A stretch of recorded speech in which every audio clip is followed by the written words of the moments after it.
breaking news, folks. The Clippers are shipping him off to Cleveland. Imagine him sharing the backcourt with Donovan Mitchell, a team currently sitting 5th in the Eastern Conference standings. We're talking about James Harden here. Rumor has it a second-round pick is being tossed into the mix, too.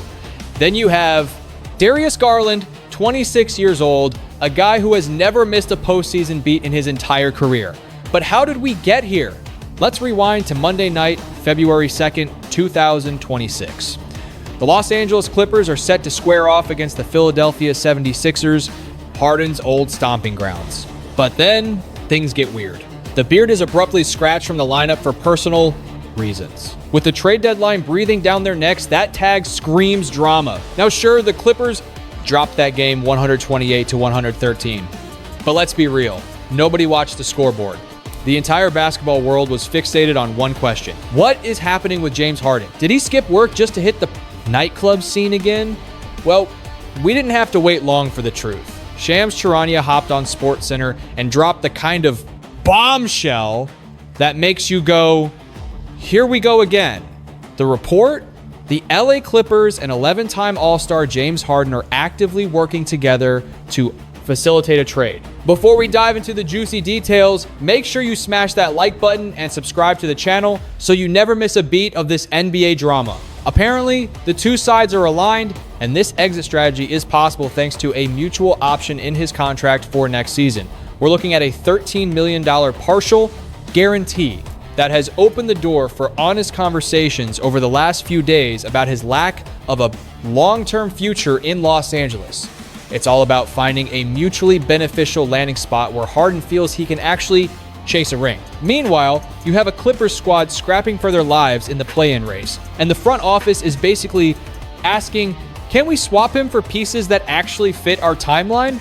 And wouldn't you know it, one team has immediately surged to the front of the line as a serious suitor, the Cleveland Cavaliers. You pair him with Donovan Mitchell, and suddenly you're talking about championship aspirations, something he claims he can't reach with the Clippers. From what I'm hearing, Cleveland is aggressive here. But remember, James Harden holds all the cards. He's got that golden ticket, the no trade clause. So, James Harden wants out of LA. This marks the 4th trade demand in 6 years. It is absolutely clockwork with this guy, and it instantly reminded me of that viral rant from Brian Damaris. Honestly, it might be the most prophetic monologue in sports history. If you haven't memorized it yet, take notes, because I'm about to lay some wisdom on you. It goes something like this. Listen, I pray every night that someone looks at me the way Daryl Morey looked at you. He gave you everything. You wanted a specific coach? Boom. Mike D'Antoni hired. You wanted a specific style of play? They built the whole system around you. You wanted Dwight Howard? They signed him, then dumped him when he got bored. You wanted Chris Paul? They brought him in, then shipped him out when you got tired of him. They even traded for your buddy Russell Westbrook. You wanted to party in Vegas on off days? They looked the other way. You wanted the team to stay overnight in cities just so you could hit the clubs? They literally altered the travel schedule for you. And guess what? You still said, it's not enough. I'm breaking up with you. I see the bright lights of New York. I want to go play with my pal KD. It's the big 3, baby. And then, oh wow. 1 year later, you wanted out of Brooklyn. You realized, oops, I had it good. So you went crawling back to the guy who believed in you, Daryl Morey. They pulled off a miracle trading Ben Simmons for you. How did they even manage that? And you know what happened? You got there and played alongside the reigning MVP. Joel Embiid won the MVP. And your excuse?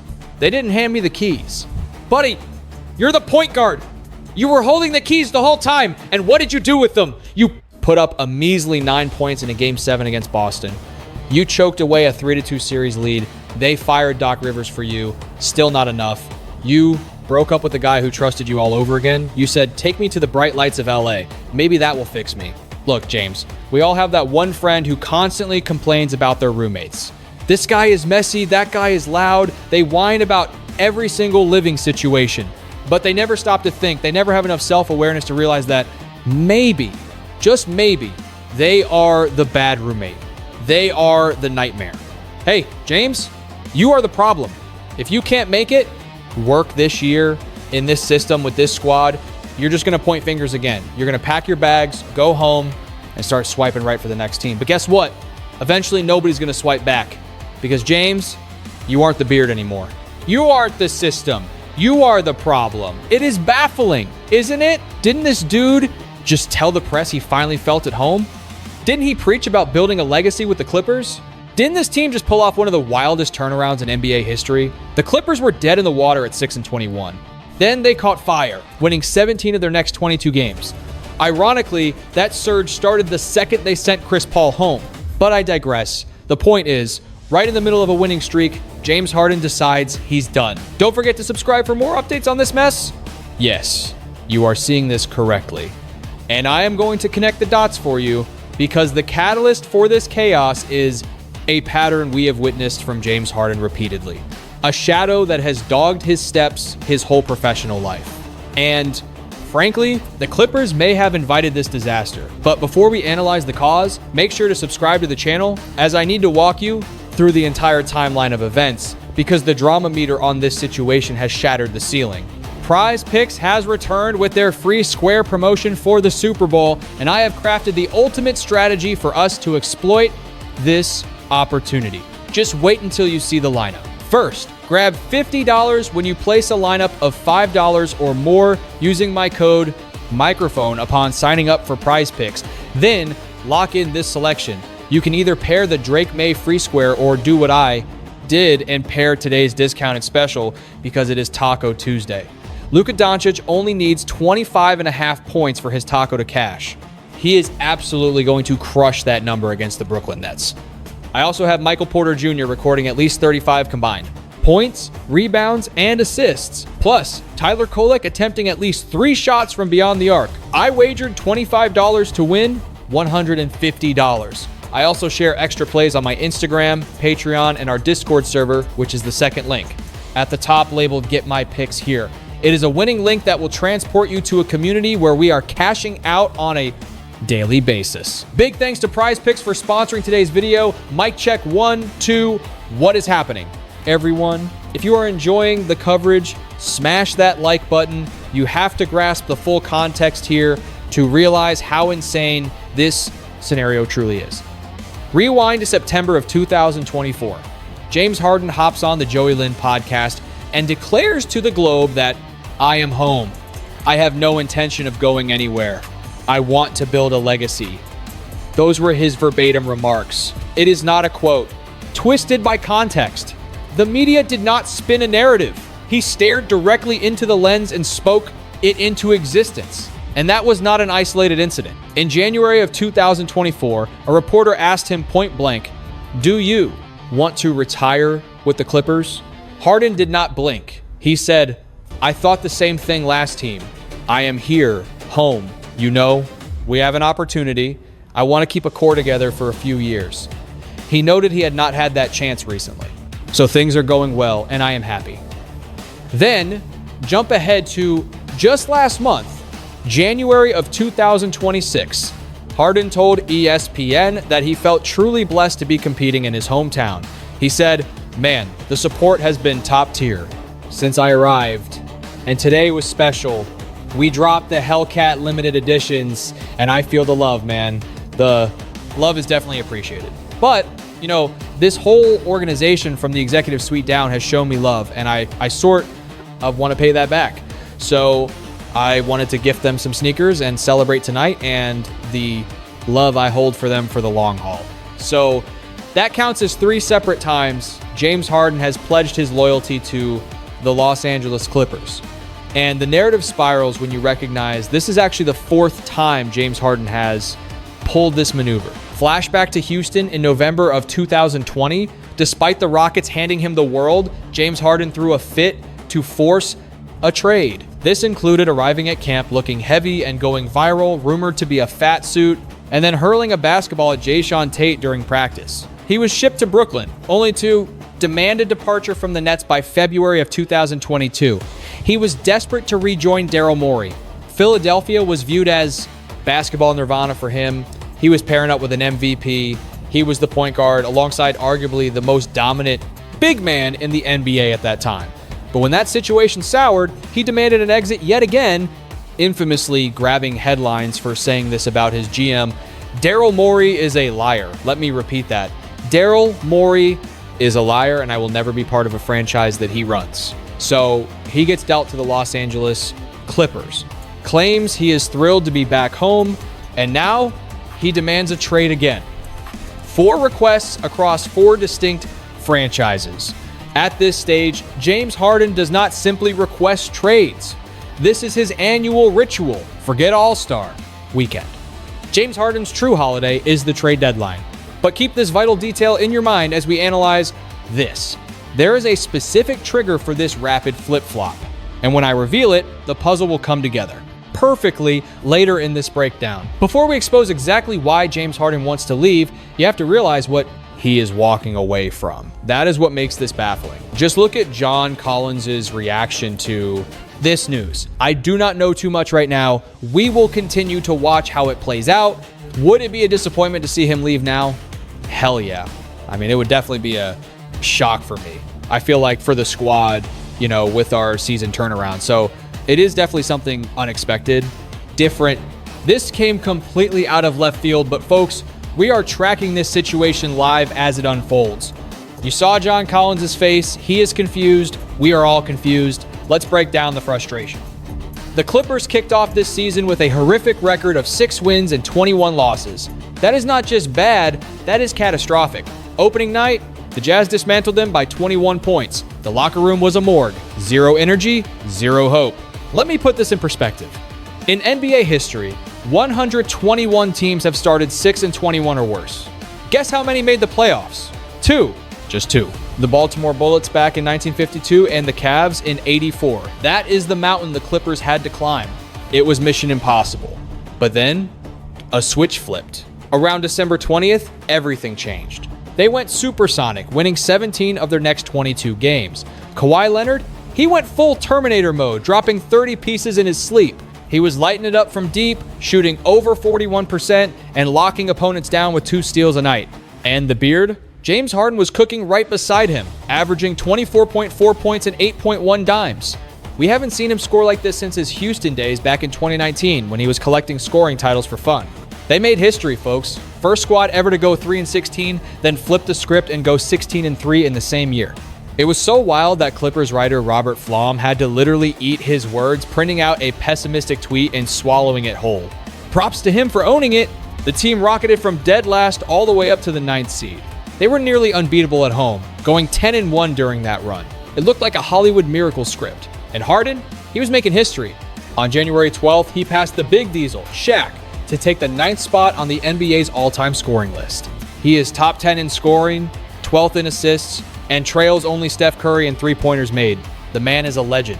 He is having a renaissance season.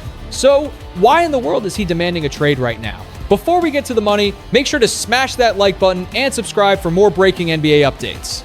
It boils down to the root of all evil, cold, hard cash. Clutch Sports insiders have spilled the beans on the real drama. Harden wanted security.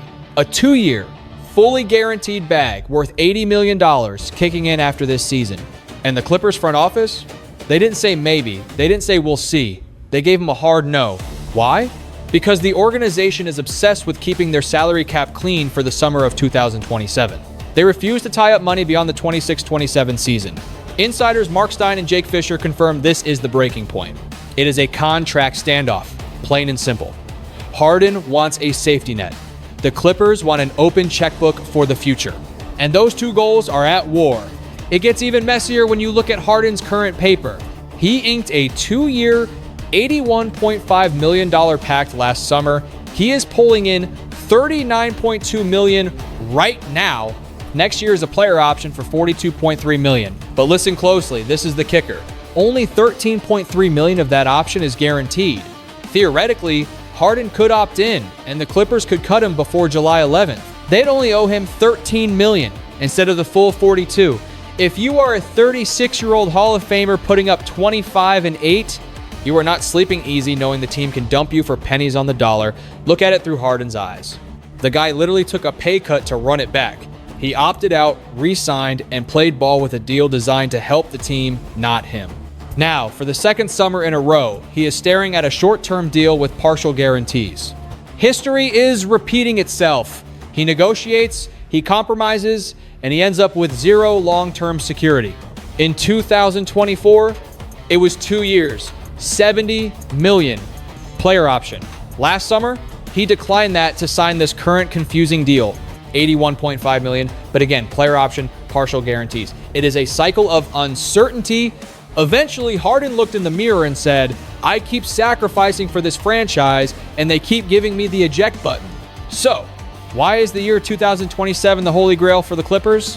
Because their books are totally empty. The only guy signed through 28 is Ivica Zubac. They are dreaming big about that free agent class. We are talking heavy hitters.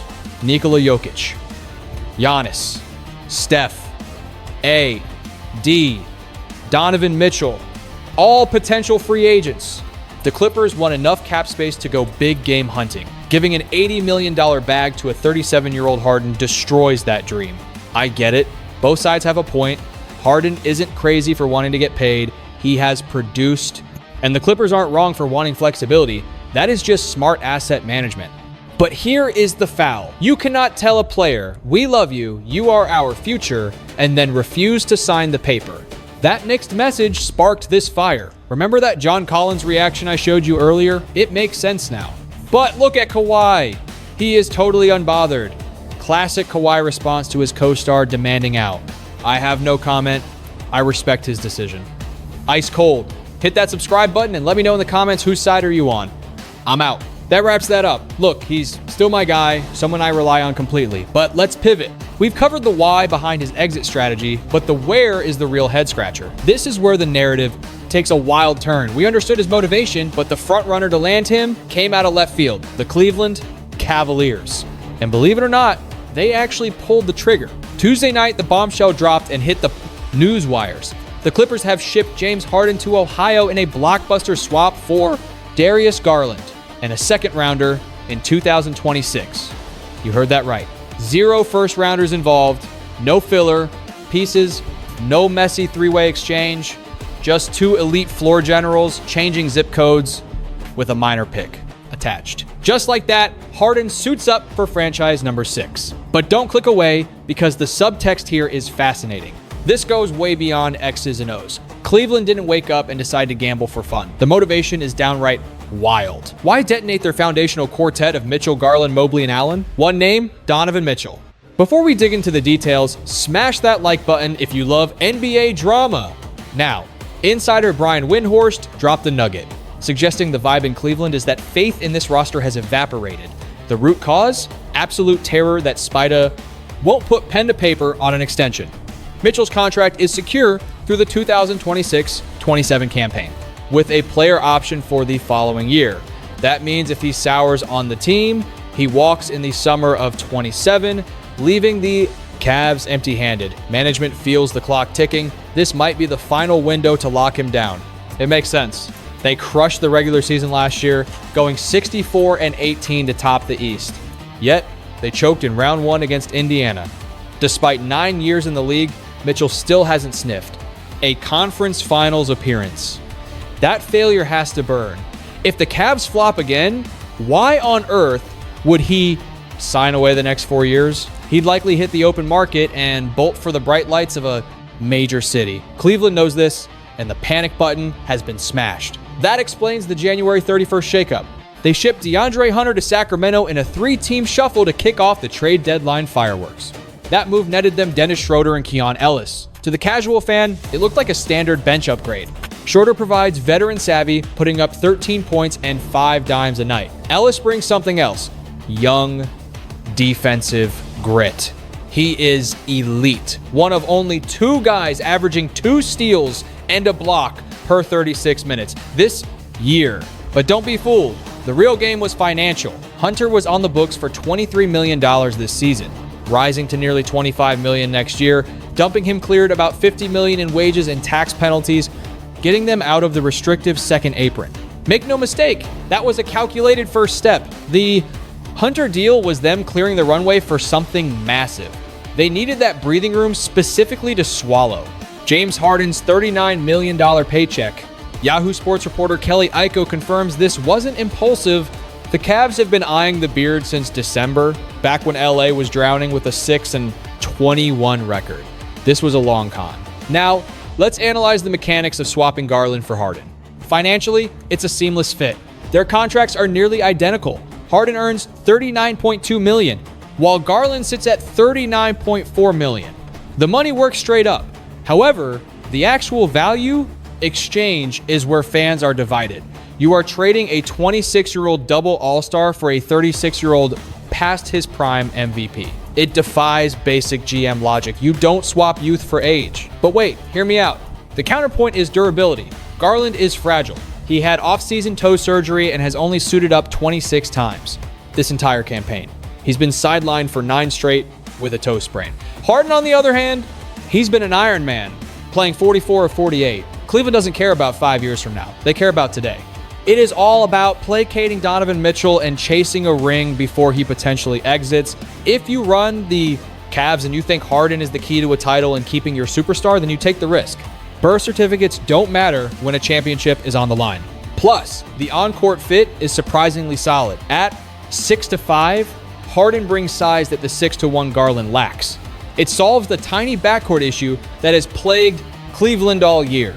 He relieves the playmaking burden on Mitchell, who hasn't seen much support from Lonzo Ball lately either. At his heart, the Beard is still a premier distributor. Imagine him tossing lobs to Evan Mobley and Jared Allen. He unlocks the entire offense. Just check out his track record with a... Let's dive right into this career-defining shakeup. I know exactly what you are screaming at your screen. Why on earth would the Los Angeles Clippers pull a move like this? They were absolutely tearing it up with a 17-5 record. They were clawing their way back into the postseason mix. Kawhi Leonard just secured another All-Star nod. So why throw a grenade into the locker room now? Here is the truth. CBS Sports flagged the Clippers as the absolute oldest squad in the entire league when the season tipped off. Relying on a 36-year-old Harden and a 34-year-old Kawhi meant this roster had zero longevity. James was never going to secure that $80 million bag he wanted from LA because the front office has been fixated on scrubbing the salary cap clean for the summer of 2027. That is exactly why they showed Paul George the door. It is why they flipped Norman Powell for John Collins. And folks, that is the exact same logic behind sending the Beard packing. But before we judge, what was the return? Package? They landed a 26-year-old two-time All-Star who is a full decade younger than the legend they just traded away. Make sure to like the video if you think they won this deal. Garland is locked in until 2028, meaning Los Angeles finally secures a youthful cornerstone to run the pick and roll alongside Ivica Zubac for the long haul. Now, is Darius on James Harden's level today? Absolutely not. But Steve Ballmer's crew isn't worried about today. They are plotting for 2 years down the road, envisioning a pristine financial sheet and a premier young guard already anchoring the lineup. Now, let's pivot to the land. For the Cleveland Cavaliers, this is pushing all the chips to the center of the table. And honestly, it is a brilliant gamble. They are swapping a fragile 26-year-old who only suited up for 26 contests.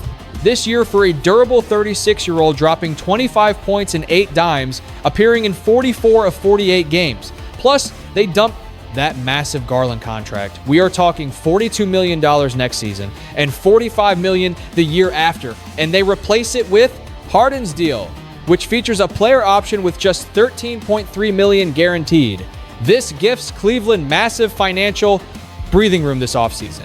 They can dodge that restrictive second apron, unlocking mid-level exceptions, trade assets, and every tool necessary to construct a championship squad around Spida.